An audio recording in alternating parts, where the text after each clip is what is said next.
Sa nakaraang bahagi natapos tayo kung saan, isang bagong yugto ang magbubukas para kay Nogahang. Biglang nagningning ang mga mata niya at sumigla ang boses. Ang pagiging gwardya ay perpekto. Para talaga ako dito. Walang pakialam sa shift, kaya kung gawin to buong araw. Buong tapang at tuwa, itinaas ni Nogahang ang kamao, tila ba handang-handa na sa bagong papel. Napakunot ang noo ng opisyal, gulat na gulat sa kakaibang reaksyon. Ano bang iniisip ng lalaking to? Karaniwan naming pinapadala ang mga mandirigma roon bilang parusa. Isang bagay na labis niyang hindi inaasahan mula sa isang tulad ni Gahang. Ngumiti ang opisyal at tumango. Kung ganyan ang iniisip mo, mabuti. Tuturuan ka ng tanggapan ng pangkalahatang gawain kung ano ang dapat gawin. Mabilis na nagpaalam ang opisyal. Mauna na ako. Habang papalayo, napailing siya at bulong sa sarili, may kung anong kakatwa sa lalaking ito. Samantala, hindi maitago ng tatanga-tanga nating bida ang kasiyahan. Hihihi, ang ganda naman ng trabaho na ito. Sa isip niya, malinaw ang plano. Hindi naman siguro magkakaroon ng tanga na Cecilique sa Kastilyo, at bilang gwardya, hindi ko na kailangang lumabas pa at makipaglaban. Isang ngiti ng tagumpay ang gumuhit sa kanyang mukha. Tahimik ngunit puno ng tiwala sa sarili. Mga bagay na tila nagsisimulang bumuti para kay Nogahang. Sa ilalim ng malamlam na buwan, kung saan tahimik ang hangin at madilim ang ulap ng gabi. May mga matang hindi natutulog. Habang abala si Nogahang sa bagong yugto ng kanyang buhay, sa kabilang dako ng kastilyo, sa silid na puno ng lumang kasulatan at lihim. May isang matandang lalaking nagngangalang Ji Hakdo, ang Wise Dragon ng Heavenly Dragon Association, na binubuklat ang mga aklat ng kasaysayan at sikreto. Naipasok na natin siya bilang first-rate warrior, bulong ng isang alagad sa kanya. Subalit ang mga mata ng matanda, matalim gaya ng punyal at tahimik gaya ng ulap, ay walang tiwala sa mga bagay na mabilis. Hindi sapat ang papel at titulo. Ang pinagmulan ni Nogahang ay isang palaisipan. Maganda ang ginawa mo, sabi ni Ji Hakdo. Ngunit bantayan mo siya ng mabuti. Dahil sa mundong ito, hindi lahat ng nakangiti ay kaibigan. At hindi lahat ng baguhan ay inosente. Sa katahimikan, nagsisimula ang isang investigasyon. At sa dilim, may mga matang nagmamasid. Sa lilam ng mga tala ng kasaysayan, may isang pangalang unti-unting sumisikat, Nogahang, isang halimaw na nilalang. Ngunit sa katahimikan ay may apoy na naglalagablab. Hindi ko maintindihan, bulong ng alagad. Kung bakit siya'y pinahahalagahan ng ganito, pinuno. Sa mga silid na puno ng mga kasulatan. Nagtatalo ang duda at pananampalataya. Ngunit ang matandang puno ng karanasan. Sumagot sa isang tanong na tila ba pagsubok. Talaga bang hindi mo nauunawaan? Isang titig, isang tanong, at biglang katahimikan. Patawad kung ako'y lamabis, ang sagot na may paggalang. Subalit ang sagot ng matanda ay higit sa karaniwan. Hindi ko siya ituturing na mahalaga. Kung ako'y hindi rin nasaksihan ang kanyang halaga. Kay Nogahang, ang mundo'y tila sarado. Ngunit may mga matang nakakakita sa apoy ng kanyang puso. Ang kwento'y di lang ukol sa espada't digmaan, kundi sa isang amang handang lumaban para sa kapakanan ng pamilya. Tahimik ang matanda, matay puno ng tanong, tila ba binabasa ang kaluluwang may layong itago. Sumagi sa isip niya noong nag-exam ang ating bida. Ngunit si Gahang, may ngiting palabiro, tulad ng isang mandirigmang sanay sa gulo. Maganda pala rito, aniya, nakatingin sa paligid. Di tulad ng ibang lugar na kulang sa pakinabang. Sa sahig na basag, ang kanyang lakas ay halatang iniiwang. Bakas ng isang taong sanay sa hirap, sanay sa laban. Ano ang ibig mong sabihin dyan? Tanong ng matanda, tila ba nais niyang malaman kung biro lang ba talaga?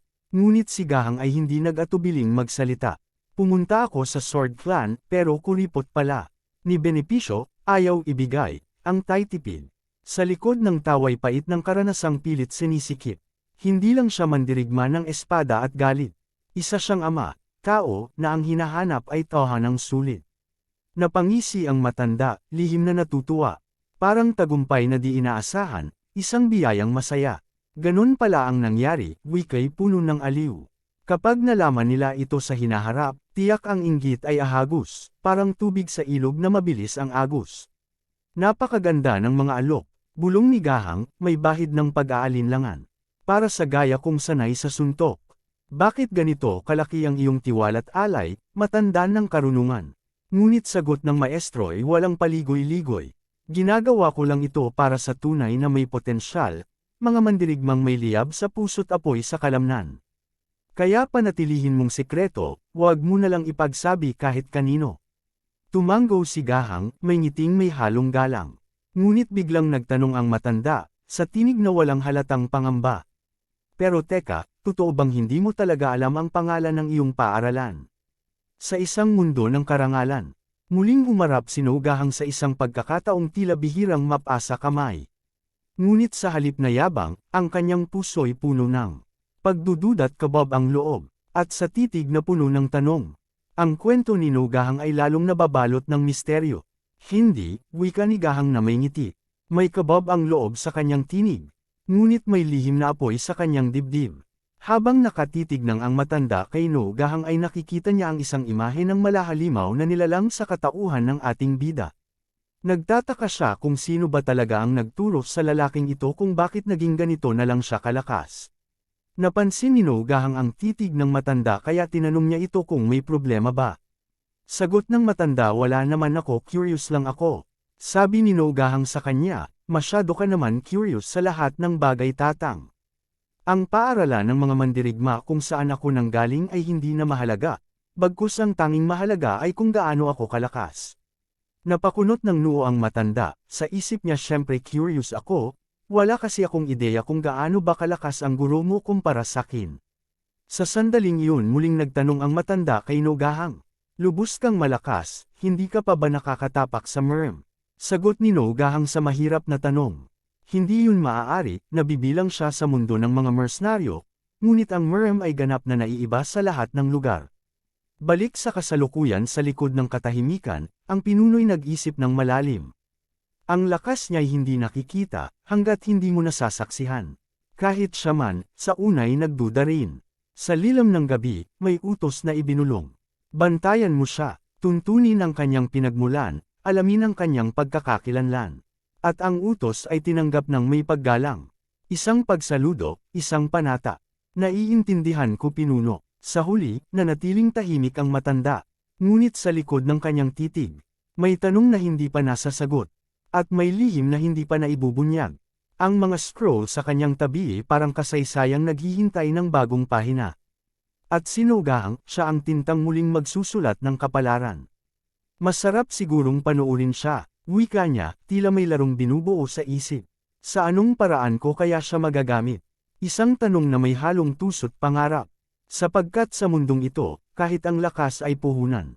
At bawat mandirigma, maaaring maging gamit o panganib. Sa katahimikan ng gabi, ngunit sa isang sulok, isang tinig ang samira ng katahimikan. Tulog na kayo, tulog na. Mga anak ko, isang ama, isang baguhan pa lamang. Ngunit puso niya'y puno ng init at pagmamahal. Sa kanyang boses, walang teknik, walang anyo ng merm. Ngunit may lakas na mas bihira kaysa sa kahit anong sining, ang lakas ng ama, ang lakas ng pag-aaruga. Sa mundong puno ng patayan at lihim, naroon siya, isang simpleng haligi ng tahanan. Isang amang puno ng pagod ang humaharana. Sa kanyang bisig, 3 sanggol. Matulog na kayo, mga anak ko. Bulong niyang may ngiting pilit. Habang buhat ang bawat isa. Isang duyan sa sariling katawan habang umaawit. Saan man kayo naruroon, matulog na, dahil bukas, may laban na naman si Papa No. Isang sayaw ng sakripisyo, isang himig ng pagod, isang ama na ang kalaban ay hindi espada kundi puyat. Dapat kumuha pala ako ng yaya kahit pansamantala. Isang tapat na buntong hininga. Isang tawa ng pagkatalo, ngunit hindi susuko, hindi kailanman. Dahil si Gahang ay isang mandirigmang ama, at ang tunay na laban niya ay sa loob ng bahay. Tawanan niyo pa ako, bulong ni Gahang habang bumabakat ang pawis sa noo. Ang isang sanggol ay natawa, parang panunokso, habang ang amay halos maluha sa pagod. Hindi kayo matutulog kung tulog kayo buong araw. Mga salitang may halong pagtatampo, pero sa likod ng bawat hinaing, ay isang pusong puno ng lamang. Nagpatuloy siya sa sayaw ng paghele. Sa ilalim ng tahimik na buwan, habang binibigkas ang isang lumang awitin, hindi para sa sarili, kundi para sa mga munting anghel. Matulog na kayo, mga anak ko, Sa katahimikan ng gabi, ako'y magiging una ninyo. Sa wakas, sa mga matang nahubog ng puyat at pagmamahal, isa na namang laban ang kanyang naipanalo. Objective 1, done, bulong niya. Habang palihim na bumalik sa kwarto, sana'y di magising ang kanyang kayamanang buhay. Tahimik, habang sinugahang ay unti-unting lumalapit sa kama. Tulad ng isang mandirigmang pilit ikinukubli ang kanyang yabag, may hawak na ginto, pero sa anyo ng mga sanggol. Sige na, isang pakiusap na parang panalangin. Saksi ang pawis sa kanyang noo, at ang kaba sa kanyang mga mata. Sa labanang tila walang tunog, pero puno ng panganib. Isa, dalawa, marahang inilapag, at ang mundo'y saglit na tumigil sa pag-ikot. Huminga siya, isang himala, natulog ang una. Ngunit sa ikalawa, kumiswat ang mata, bamuka ang labi. At muling bumangon ang banta ng kaguluhan. Hindi pa tapos ang misyon. Bulong ng puso ni Gahang. Habang ang kanyang mga matay nanlilisik sa determinasyon. Sa tahimik na gabi, ang mundo'y tila nahati. Sa gitna ng malalakas na sigaw at pag-iyak ng tatlong anghel. Habang ang maliliit na mukhay sabay na kumukunot. Parang alon ng uno sa kalmadong dagat ng gabi. Sa kanyang bisig, ang tatlong sanggol ay bumagsak ang mga luha. Mga munting mandirigma ng buhay, na sa bawat iyak, tila humahampas sa puso ng isang ama. Damn triplets, bulong ni Gahang, pagod ngunit di sumusuko. Tatlong munting katauhan, nagkaisa sa pag-iyak. Parang iisang sigaw ng langit na nagpapalakas ng alon sa kanyang dibdib. Kailangan ba talagang sabay-sabay kayong umiyak? Isang tanong ng taong nagsisimula pa lang maging ama. Sa tatlong batang anghel na di pa alam ang tamis at alat ng mundo. Tahimik ang gabi, mga bituin ay kumikislap. Ngunit sa loob ng bahay, ang katahimikan ay tila bangungot. Ang tatlong munting anghel ay muling humahagulgol. Ang kanilang mga iyak ay parang kulog sa payapang langit. Ngunit kalaunan ay tumila rin ang unos. Sinugahang, nakaupo sa kama. Tatlong sanggol ang nakapatong sa kanyang dibdib. Mga munting kamay na kumikapit sa kanya na tila takot na mawalay. Bawat iyak ay may pilit na sinasabi, na sa mga bisig ng ama, doon lang ligtas ang kanilang mga puso. Pagod na ngumiti si Gahang, iniisip sa sarili.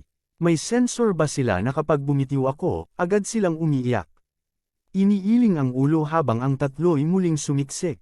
Paano nila nalalaman agad kapag iniwan ko sila? Sa gabing ito, sa ilalim ng mga bituin, natututunan ni Gahang ang pinakamahirap na pakikipagsapalaran, ang pagiging ama sa tatlong musmos na umaasa sa init ng kanyang yakap. Mga munting buhay na nakasandal sa kanyang bisig. Sa bawat paghinga, ramdam ang kanilang init.